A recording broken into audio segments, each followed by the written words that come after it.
Assalamualaikum warahmatullahi wabarakatuh.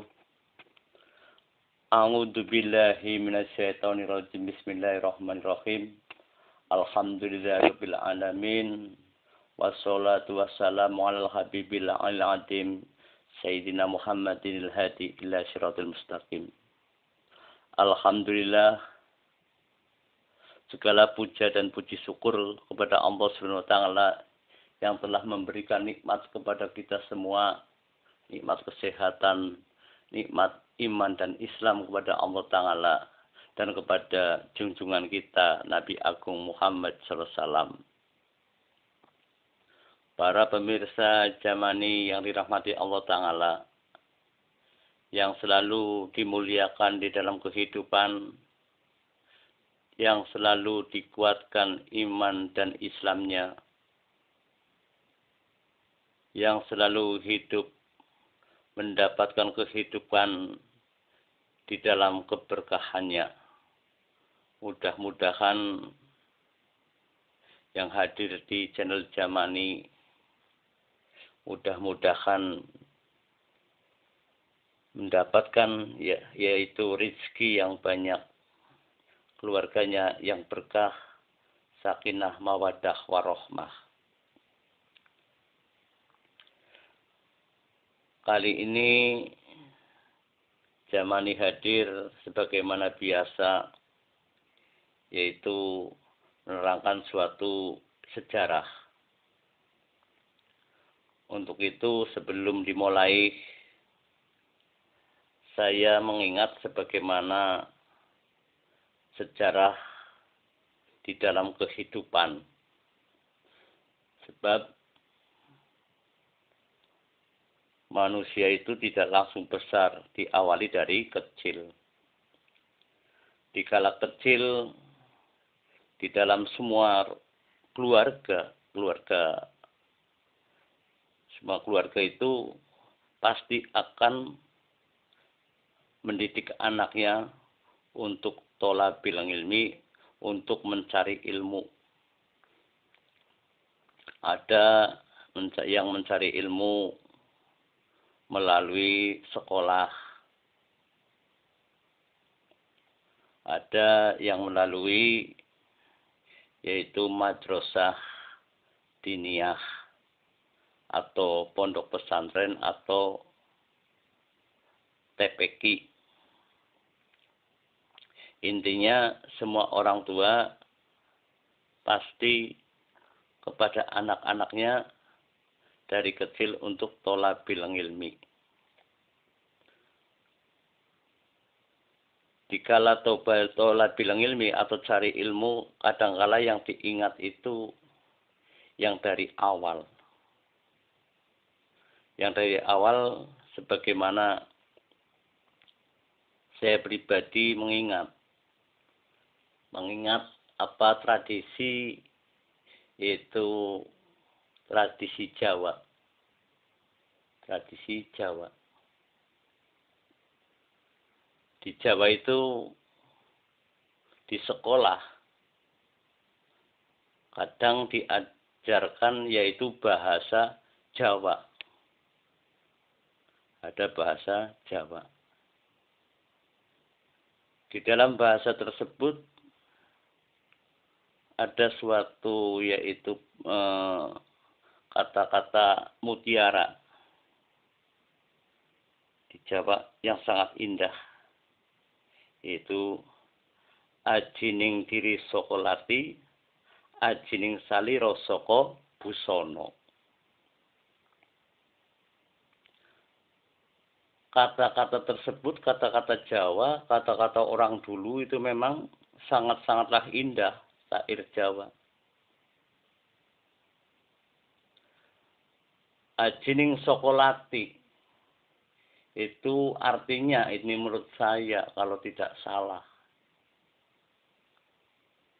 artinya kehormatan seseorang itu dilihat dari yaitu tutur kata. Ajining sokolati.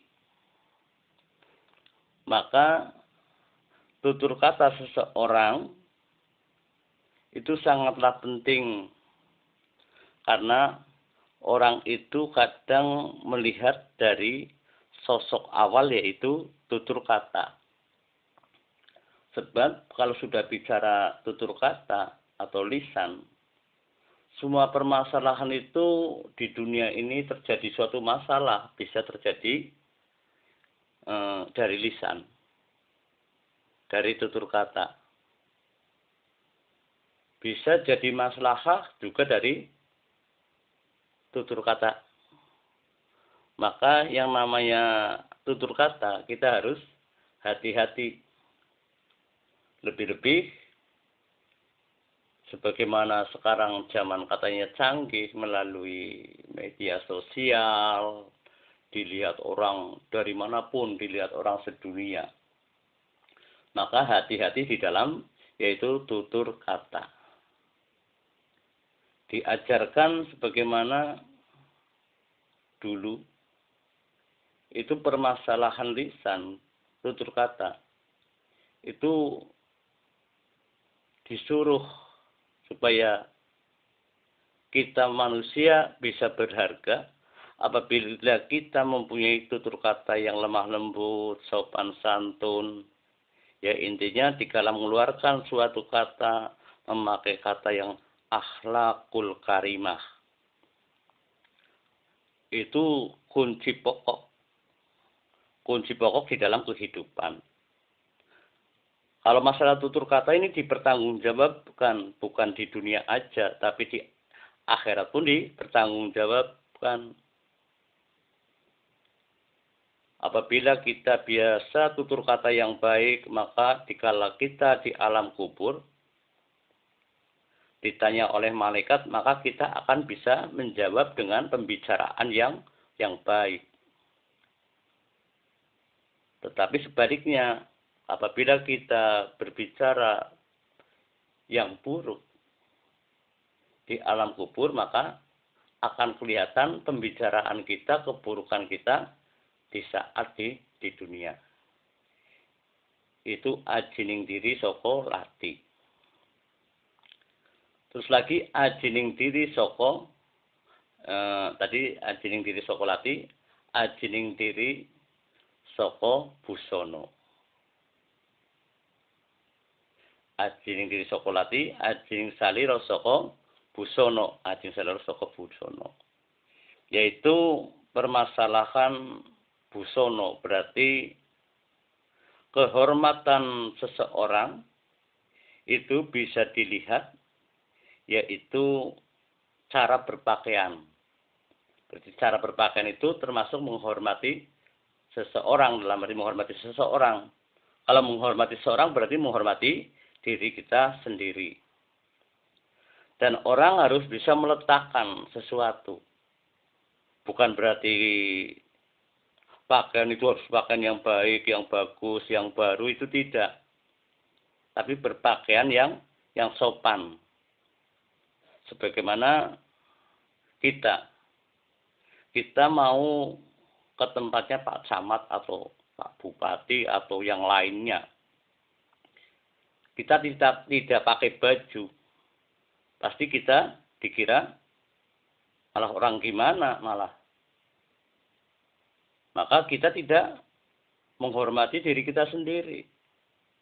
Orang lain bisa menghormati ke kita apabila kita bisa menghormati diri kita sendiri. Itu adat Jawa itu. Adat Jawa. Memakai pakaian yang sopan. Contohnya, kita bisa menyikapi dengan ilmu kita sendiri juga. Kita ahli agama, kita ahli apa. Ya kita, di saat kita ngaji, di saat kita menceritakan suatu agama, berpakaianlah yang sopan. Sebabnya, yaitu kehormatan kita, ilmu kita bisa terhormat kalau kita bisa menempatkan diri sebagaimana ilmu yang ada. Dan kita bisa terhormat apabila kita bisa menempatkan diri sebagaimana pakaian yang ada. Itu kunci. Tapi kadang-kala orang itu sebaliknya. Sebaliknya kadang-kala berbicara yang penting Allah tahu tujuan saya. Ini bukan urusan itu. Yang sekarang yang diuruskan adalah hablu minanas. Antara manusia dan manusia. Berarti kalau sudah dua pasang dilakukan lisannya berbicara yang baik-baik. Jangan suka dalam arti koar-koar yang tidak bermanfaat. Menurut saya, itu tidak mencontohkan sebagaimana suri toladan kita. Kepada, yaitu sebagaimana antara manusia dan manusia. Sebab semua itu ada tatanan, semua itu ada aturan. Dan aturan tersebut kita bisa menempatkan sesuatu mana yang harus ditempatkan dan mana yang tidak. Itulah sebagaimana bahasa Jawa yang sangat mulia. Ajining diri soko lati ajining salira saka busana. Jangan, wah itu yang penting Allah yang tahu. Ini hubungannya hablu minanas. Hablu minanas. Antara manusia dan manusia. Dan kembali lagi, andai kata kita sudah berpakaian bagus. Kadang-kala kita supaya lebih keren. Pakai jubah atau pakai apa. Kita bisa mengimbangi dengan pakaian kita sendiri. Oh, saya pakainya seperti ini. Oh, saya pakainya peci. Berarti kita kembalikan ke lisan kita, tutur kata kita dengan kata-kata yang baik, yang maslahah. Bisa mengimbangi. Jadi, kembali lagi kita sebagai manusia supaya kita diangkat derajatnya. Itu tergantung kita sendiri. Kita mau rendah ya oleh kita sendiri, kita mau naik derajat ya oleh kita sendiri, bukan oleh orang lain. Kalau kelakuan kita baik, kita memakai akhlakul karimah, sebagaimana mencontoh baginda Nabi Muhammad SAW, Pak insya Allah, tanpa kita menunjukkan sesuatu kehebatan kita, keistimewaan kita, maka orang akan menghormati kita. Sebab orang itu melihat yaitu kelakuan kita. Mula apa? Bahasa tadi, ajining diri sokolati, ajining saliro soko busono. Untuk itu, para pemirsa Jamani yang dirahmati Allah Ta'ala, mari kita simak bersama-sama sebagaimana kita menerangkan sejarah. Itu sejarahnya, yaitu Imam Muhammad Sohib Marbat. Imam Muhammad Sohib Marbat. Imam Muhammad Sohib Marbat bin Ali dikenal dengan yaitu Sohib Marbat. Beliau dilahirkan yaitu di Tarim. Ibunya ialah yang bernama Syarifah Fatimah binti Imam Muhammad bin Imam Ali bin Imam Jadid bin Imam Ubaidillah bin Imam Ahmad Al-Muhajir. Imam Muhammad Sohib Marbat bin Imam Ali adalah kakek dari semua keturunan keluarga Alawiyin dari dua cabang, yaitu keturunan dari Al-Faqih Al-Muqaddam Muhammad bin Imam Ali dan keturunan dari paman Al-Faqih Al-Muqaddam yaitu Alwi Amul Faqih.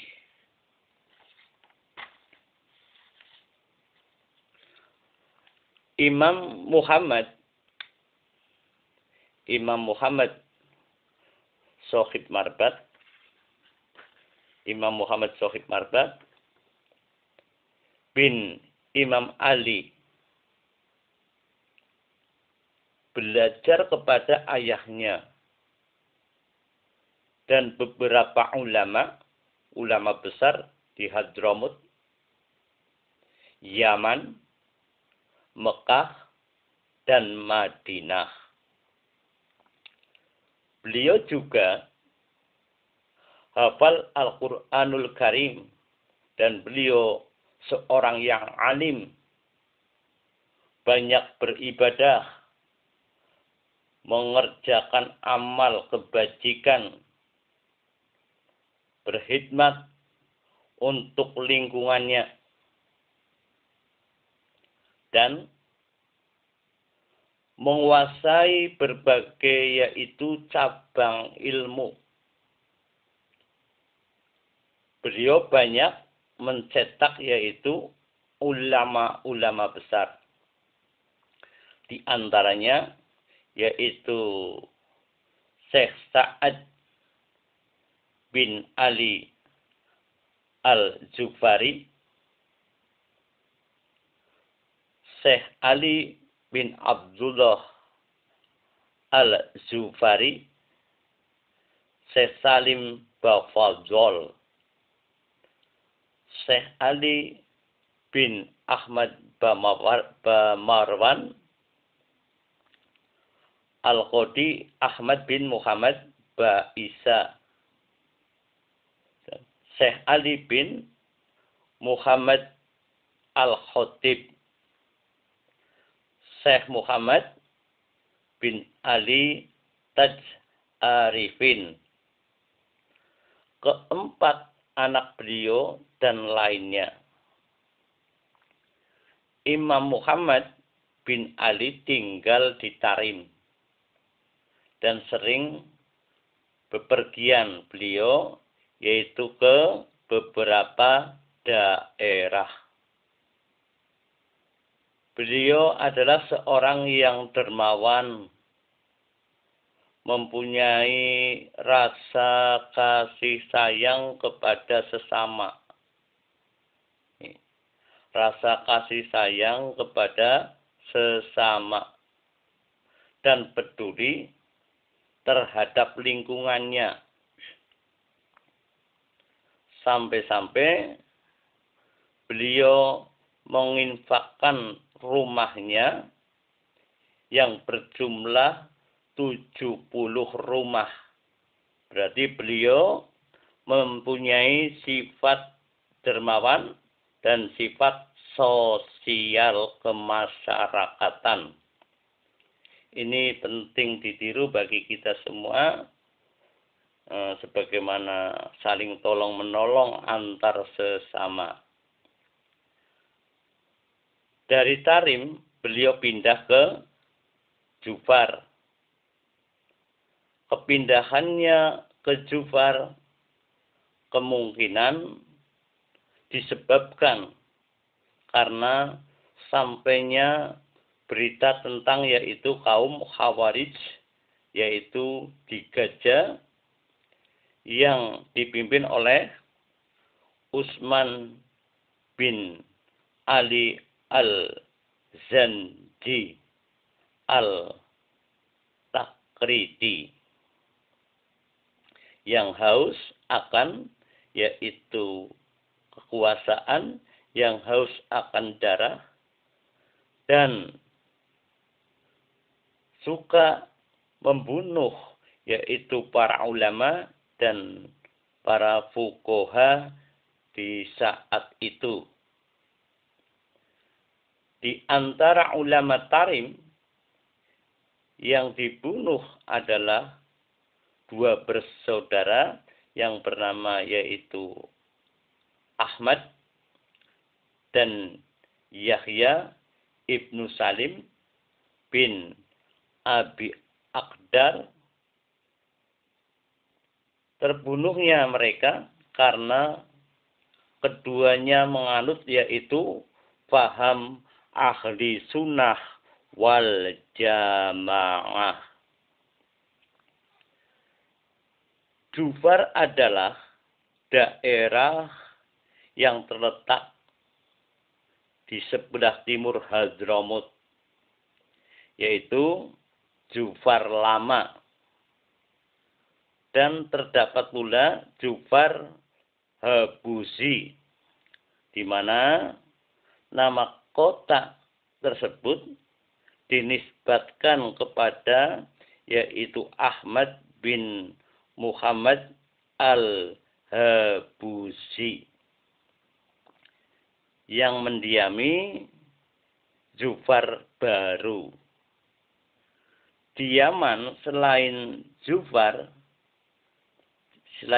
tersebut terdapat pula yaitu Jufar yang lain, yaitu Jufar San'a dan Jufar Ashraf. Akan tetapi yang lebih dikenal adalah Jufar Habuzi. Sesudah segala bencana dan kezoliman berlalu di Hadramut saat itu, maka keluarga Alawiyin menguasai negeri tersebut dan berubahlah negeri itu menjadi negeri yang aman di saat itu. Setelah itu, banyak keluarga Alawiyin yang bepergian keluar Hadramut, di antaranya itu ke Sawahil, ke Afrika Timur, ke Jawa, ke India, dan negeri lainnya.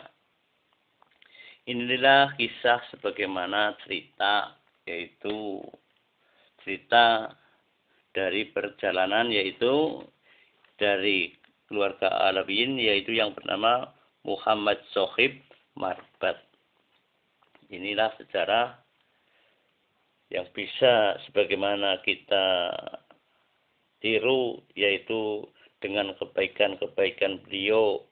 Mudah-mudahan dengan sejarah ini kita bisa menambah semangat di dalam yaitu ibadah kepada Allah Subhanahu wa Ta'ala. Kali ini bukan berarti saya sebagaimana menggurui atau gimana, bukan, karena saya termasuk ya manusia biasa. Barangkali ada tutur kata selama ini di media sosial, saya mohon maaf yang sebesar-besarnya. Saya dengan hati yang ikhlas lillahi ta'ala memohon maaf yang sebesar-besarnya. Mungkin ada kata-kata yang keliru kepada yang selalu hadir di Jamani, yaitu channelnya Jamaah Manaqib Nurul Iman. Karena yang namanya kesalahan itu kadang tidak terasa, tidak merasakan suatu kesalahan. Lebih baik saya memohon kepada para pemirsa semua, barangkali selama ini saya hadir di sini di media sosial, barangkali ada kata yang kurang berkenan, mohon maaf sebesar-besarnya. Akhirul kalam, wabillahi taufiq wal hidayah. Wassalamualaikum warahmatullahi wabarakatuh.